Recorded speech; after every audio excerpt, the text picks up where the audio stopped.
All right, thanks for joining us for another Spin That Shit podcast. We got a good one for you. My good buddy Sterling Drake's with us again. This is round two, and we're going to talk about some of his music and what he's put together on this Roll the Dice little album he's got out there. So it's out there on streaming. I highly recommend it. Songs are catchy. They'll stick with you. He plays a few songs for us here, so sit tight for that. And he just released where he'll be at in January on the road. So if he's a town near you, I highly recommend it. It's always a good time. Tell him I sent you. And before we do that and talk to him, I do want to say thanks for supporting, subscribing on Instagram, Facebook, all that good stuff. I do have a PayPal donation link below if you want to help out, buy some better equipment and mics and all that good stuff. We're kind of working with bare bones stuff here, but it's working out great. So I appreciate all the help and support. And yeah, that pretty much covers it. Let's go talk to Sterling.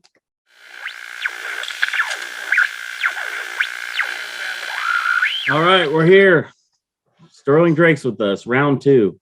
Yeah, man. There's only been, Nick Shoulders is the only person that's been on twice. So you're number two being on twice. I don't take it personal. Nick's great. And I'm glad that he got the honor to be the first one to be second. But I'm not too upset with you. So if anyone listening wants to back up, we've done the whole bio, went through where Sterling's from and how he got into music. You can check out the earlier podcast. I'm not sure that was almost a year ago, wasn't it? It was a good while ago. It was a while ago. And we were talking because I was just starting to put out my first single, and it was like in the middle, might have been like right before the lockdown or something. And I went back to Montana from then. I was in Nashville. I was all over the place. I couldn't tell you when exactly it was, but the music that we spoke about was my first single that I put out just for fun. And I had a whole project I planned on putting out and ended up scrapping it because I just wasn't happy with what we had, and which led to what we did now and the deal we just put out in October. And so, it's been it feels like it's been 100 years since then. There's a lot of shit that's happened. That's for sure. Yeah. So you scrapped everything you had, or some of that ended up on this EP? No, I had put out Living Alone, which is my first single. Right. And I had put out a Marty Robbins song, which we got like some weird copyright infringement thing happened. We had to take it down. Hopefully we can get it back up. But we had those up for a while. And that led me, that was kind of my push. I was in Nashville. I was working for a publishing company that year prior to COVID, and kind of really trying to do the music row thing, like do it right and try and get my name out there, do the traditional country sound, but see if I couldn't garner any support. But it didn't really work out. The single did well. Like, man, we got 60,000 streams in the first month. It was doing great, and I did not do anything but really kind of put it up. And so it was good to see like this random surge of support for it, and the playlist that it got on. But as far as industry, nobody cared, man. Like, people looked at it and laughed at me, and they're like, "Oh, it's cute. Sounds like old country. That's adorable," pretty much, and wrote me off. And so I pretty much was like, screw this deal. I'm gonna go. I'm going to Montana. So when I left town for a little bit and for a couple of years until just about last September was when I got back here. But between that time, I ended up cutting a whole new batch of music. It was like that project that I had done there's too much intent behind it, too much me trying to do something or trying to prove something. And that time around, it was like, I knew I was leaving town. I wanted to put down some songs while I had the ability to work with some great players. And it's just going to be music that I just want to hear and that I just think needs to be made. Like, not even for me. I just think that there needs to be some songs that like this that need to exist. And there's songs that I wrote and didn't think much of it. But as soon as I left town, it's like all of a sudden I was getting calls for I found my manager, found my distribution company, found my PR agent, found the radio team, found folks at the Orchard, Sony, and all that, like through just this batch of songs that I did not even intend to do anything but make for myself. So yeah, just like it all kind of came together and the timing was right. And yeah, it's like, don't try too hard, I guess. Kind of just be yourself. I'm fairly green. It's my first record, so I think it's really just do something because you want to do it, and don't worry about everybody else's opinion, I guess. Well, moral of that story. Yeah, I really like that first single that you put out, "Living Alone." I still listen to it a lot. It's a good Thanks, tune, man. Thanks. I thought it was fun, and I got to work with some great dudes, and we did that. I was just developing my sound enough. I just had more, like, I had to cut my teeth a little more. I feel like I had been writing and playing and touring for a long time, but once you kind of develop a project and then you start to hit the road with it, and you put dates down with the band, and you develop your sound, like you really develop it as an artist. And so I just didn't have that much time between like writing those songs and recording them. I didn't have enough hours, I think, under my belt on the road. I played in Nashville a bunch, but like, yeah, I don't know. I think now that you can tell, I'm glad that I did. Not that those songs were necessarily bad or anything. I'm glad I didn't put out that first batch of music. We were able to go and do this like record quality in the studio, live room style with this last record. And I'm just glad this was my first release. The other stuff was kind of pieced together with my buddies and like a home studio sort of deal. This we did it right. And yeah. That's great. So is that kind of what you got the title from on the EP? Just rolling the dice, just kind of letting it fly, you're just being more comfortable in the pocket? Yeah, I guess you could take it that way. That was just a little kind of number. You could take it however you want it, but it's kind of like a little love number, kind of cheeky, but just we really tried to drive home the production on that song. I think the song that's maybe more indicative of that motif we're talking about is "Best of Tennessee," which I believe is the last song on the record. That's kind of like hits the nail on the head as far as like being kind of burnt out on doing the Nashville thing. Not that there's anything wrong with Nashville. I think I just needed to tell myself a couple things. Needed a wake up call for myself. Really, that's what that song is. But yeah. There's not a bad song on the whole EP. What is your favorite song personally? I don't know, man. It's funny when you write a lot, you think, oh, this is going to be the one. Like I love, and then all of a sudden you put them to paper, and then they go into the studio and the band cuts it, and you just kind of like anticipate different songs being, it just kind of ends up not being what you anticipate. Not necessarily in a bad way. I think the song that I really like. The two songs I really enjoyed writing, I think at the time were very sincere to me, and songs that I was just for the sake of writing them were "Honest Summer's Wage" and "Dance Halls and Dives." And they're the two songs on the album that are more stripped down. They're kind of bluegrass orientation and harmonica player and mandolin and upright bass and all that deal. But "Honest Summer's Wage" is just kind of like is a song about kind of getting old enough to a point in your life where you realize you could have two passions or two paths you got to go down. And no matter which one you take, there's going to be regrets of not going that other route. I'm old enough to see that I'm starting to need to put more of my eggs in a certain basket, and which one do you want to live with? And for me, and that overarching theme was ranching and music and all these other things in my life. But I realized, where a lot of people in their mid-20s, I was 24 when I wrote it, like they're off chasing a degree or an internship or a job or something. And I had just spent a year in town, and I was like, there's more I need to do pursuing horsemanship, stockmanship, ranching, and all that. And it was a song knowing, like, against whatever wisdom, someone, maybe parents or something, would tell you to do. It's just do what you got to do. And I knew that like that would shorten my opportunities in life. And same thing with music. You know, I realized doing that through your 20s is going to maybe take away time you could put towards a college degree or other stuff. But it was an intentional knowing that this is a risk, but it's one that I have to take because I can't live without pursuing those things, or at least trying right now. So that meant a lot to me. I don't know if it translated that well with everybody else. I think some of the other songs are a little bit easier to catch. And that one's a little more deep seated, a little bit more like spacey, you know, heady, but yeah, it's my favorite.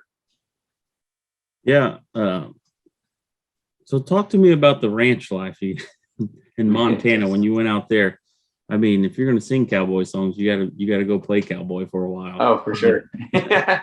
Yeah, I've been out there quite a bit and spent time on a ranch in, you know, Utah before, and you know, been going back and forth for a fair bit. And I had been introduced to cattle through my family. And we were born in Florida, very, very far from Montana, very different, flat, different country. But we had cattle, and then we had horses growing up at the farm that my parents have been at. And so I was around it a lot, and it was something that I'd kind of seen as like, I want to bite the bullet and spend time in the country where that, you know, where the big country. And so I spent time going back and forth, but then I ultimately made my way to Nashville in 2019. And it was for music, because I knew that kind of had to come. If I wanted to do that in life, I have to go, you know, sow those seeds, so to speak, in Nashville. But I've been back in Montana for a while.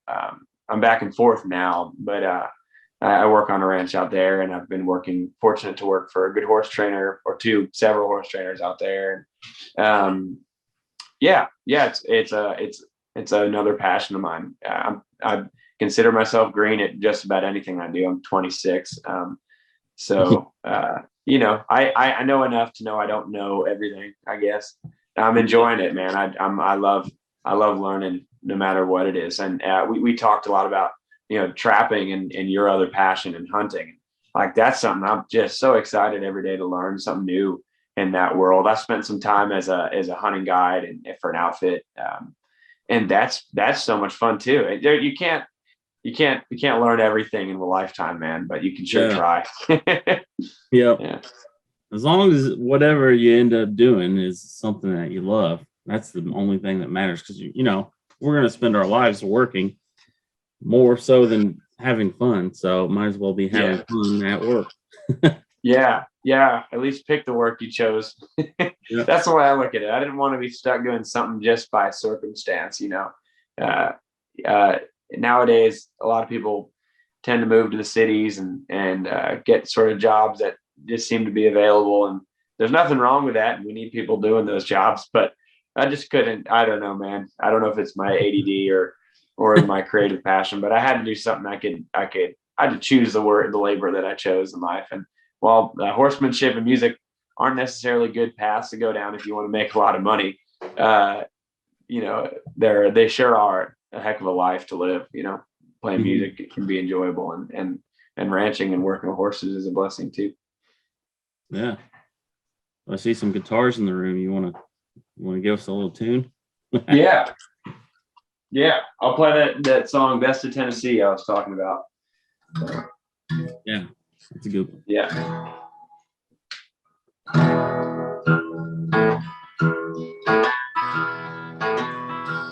Haven't had a proper sleep since I moved to Tennessee.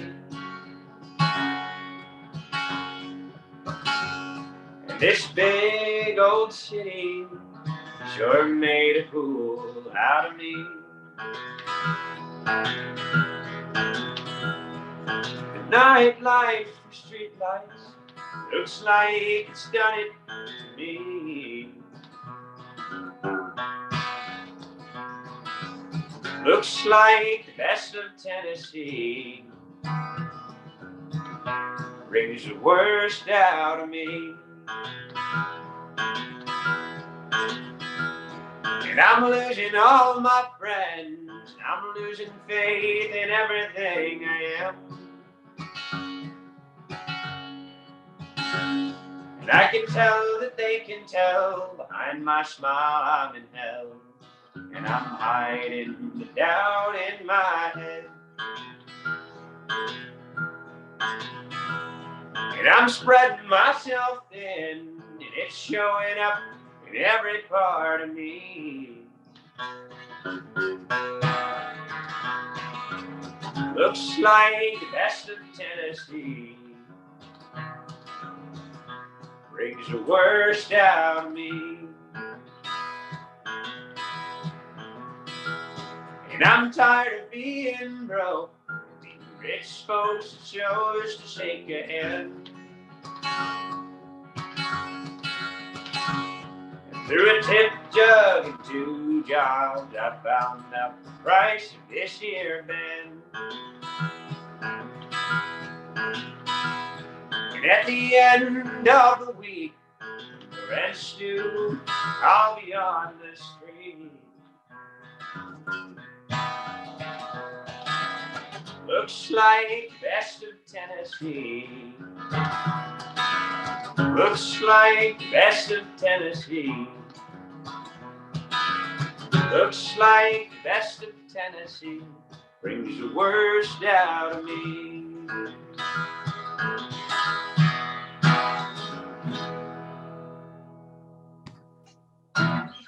There you Nice. go. Sounds pretty good, even coming through a cell phone camera. Yeah, man, we're high quality over here, buddy. That's right. Yeah. Now I did see something earlier. What's this you playing with the banjo now? Now you're talking Lord. language.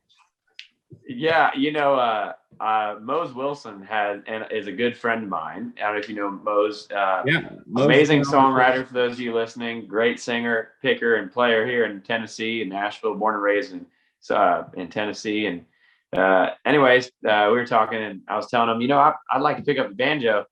And he's like, well, that stimulus check came in, and I ended up just spending that right away on a banjo that I never used. So he let me borrow it.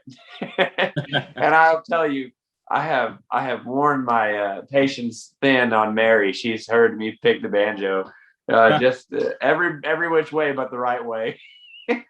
Yeah. Since I got it. Well, you might be making your own. Just make your own style up, mix it all together. Well, I'm really trying to learn some of that Earl Scruggs style bluegrass, which I love, man. Yeah. But I am also I can fake the old cowboy tunes. I can fake the claw hammer deal a little bit, a little more primitive banjo. The old campfire songs. Those I can learn and pick those up. It's just a matter of listening to them and figuring them out. But the bluegrass stuff, that's going to take a while to develop. I'm still trying to figure out how to play flat pick and guitar all the time. So yeah. Oh yeah, it never ends. It doesn't. You say the same answer 20 years from now. Yeah. Get better. Yeah, you're not kidding.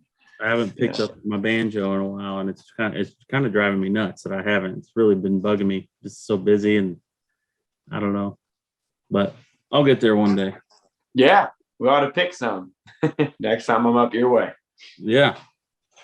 So we did catch each other on the road. How was that? And you basically hopped in a van with the Golden Roses. They kind of picked you up on the street corner and took you for a ride, or what? That's literally what happened, actually. I met those guys in a while back, just in passing. We released this record October 1st, and we were down there in Texas and did a couple shows. We played Luckenbach Dance Hall and played down in San Antonio at the Lonesome Rose. But I saw them at the White Horse, and we shared a couple dates together down there. They just happened to be the opening band at a couple of the shows I was playing, and I got to talking with John. He was a nice enough guy, and he said he was trying to hit the road, and maybe we team up and book a few dates. So we're both at that stage. We're still doing our own booking. So it's very hard to do a split bill when you're kind of just starting out at some of these venues. But it worked out well. I did like kind of a half acoustic set, and then they were nice enough to back me a little bit on a couple tunes. And I said, I'm down to do the run. I'm going to hop in with you guys. So, and I had just gotten off, man. I had been on the road and driving just about everywhere. We were up towards North Dakota and as far down as Houston and San Antonio, and all in the same month. So, and then got off the run with my band and my boys, and then flew out to Tulsa and met them there for a few shows. But we had a great time. Yeah, that was fun, man. Yeah, that was a good time. Good show when you guys pulled in the Dupes. Yeah, love that place. That's a good spot. I'm sure the Golden Rose, those guys will be on. John will be on here at some point. We kind of talked about it there, so yeah, good deal. Podcast there. They're a funny bunch. They're definitely like what you think of when you think of Austin, Texas. They're great. They're so funny. They're such characters. Yeah, like those guys. So what's next? So we got this EP out. You're kind of touring it a little bit.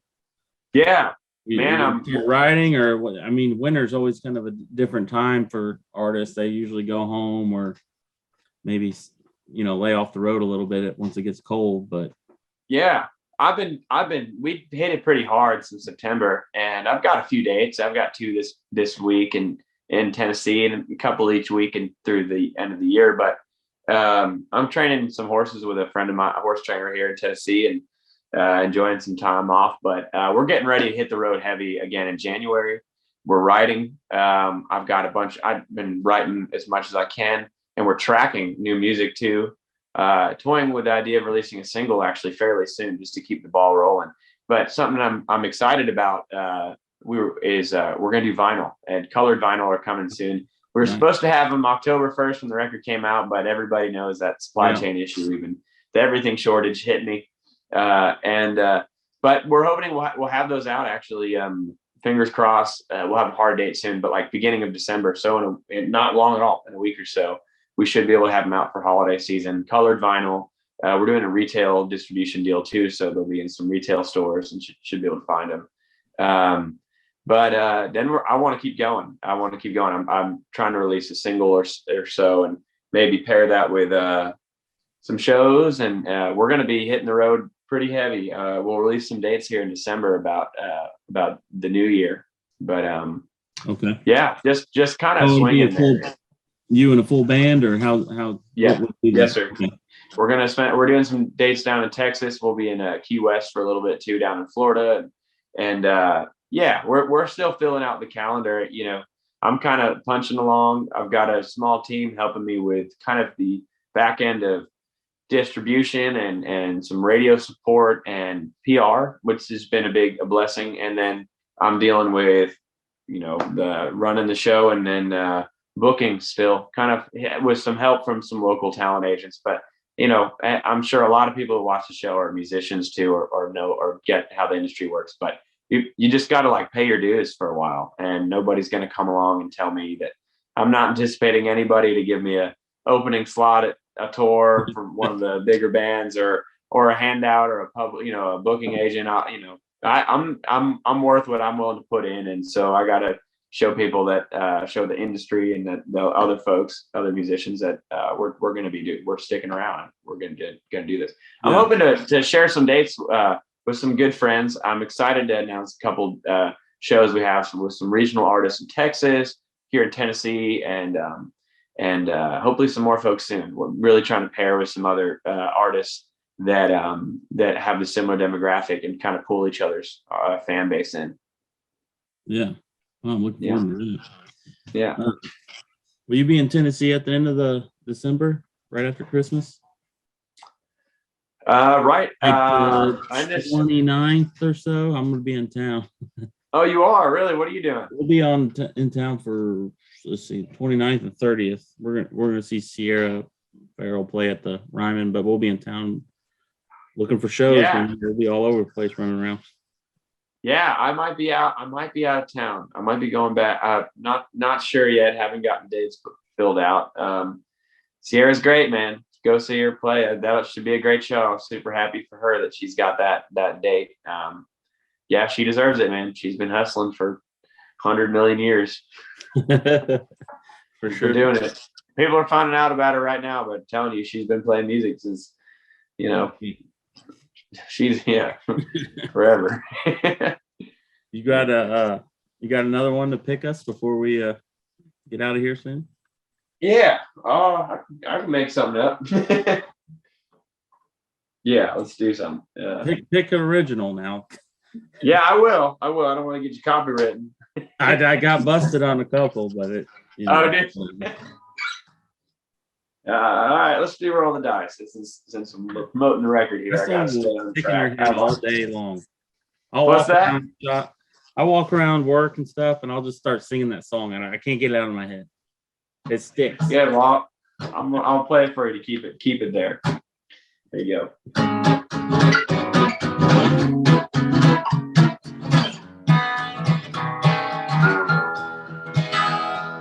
Roll the dice on me.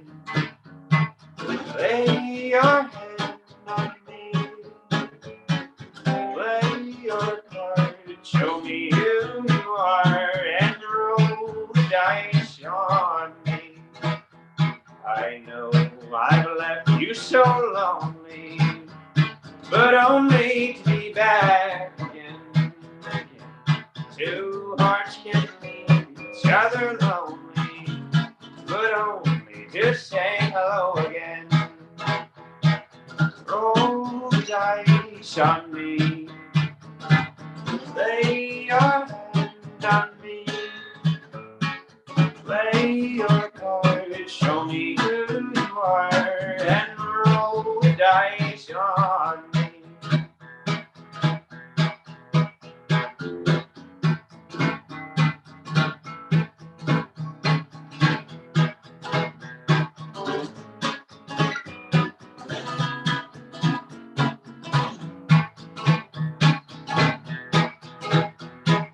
Roll the dice on me. Lay your hand on me, on me.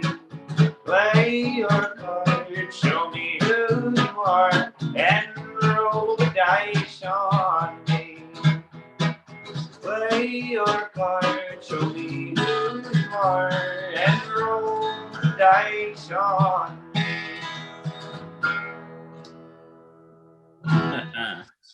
Nice. Thanks, man. Yeah, man, that one definitely. I don't know what. That was good writing. You want that hook, line, and sinker. You got me. You got me. It's more of an instrumental development than a. There's not too many words, like one verse, and it's only a couple words. But it's all about, yeah. I mean, like, a lot of that Western swing, progression and stuff that kind of gone by the wayside. A lot of people don't really throw those chords and that feel and incorporate it into music these days, which is a shame, man. I love that old dance hall stuff. I like to dance, and even now I see there's plenty of great folks playing those dance halls, but nobody's encouraging. It doesn't seem like there's much of encouragement, I'll say, to dance anymore. And so, like, I was like, I'm gonna write a song that you have to dance to. Like, you can't sit in the room and not dance that song. It would be weird. You would look weird, and it'd be on them to dance. So yeah, that's the idea. I'm in that spot. I got him. Yeah, I got to get out there. What are you guys doing? You're supposed to dance. Yeah. Call them out on every show. Yeah, pretty much. All right, man. Well, I appreciate you being on. We'll support you as much as we can. Thanks, everyone man. listening, look up Sterling Drake on Instagram, Facebook, all that good stuff. I can't wait to hear about the tour dates that are coming up, and when you're going to release that, when the vinyls actually come in. Make sure you save me one. I will definitely, man. Hey, thank you for your time, man. I enjoy it. Yeah, we'll get together soon, hopefully on the trap line in August or something. Yeah, let's get some coyotes. Come on, man. Did I say August? I meant February. Okay, don't make me wait that long, man. I was gonna say that's not the right time of year anyway. So, all right, buddy. We'll catch you later. See you, buddy. Thank you so much.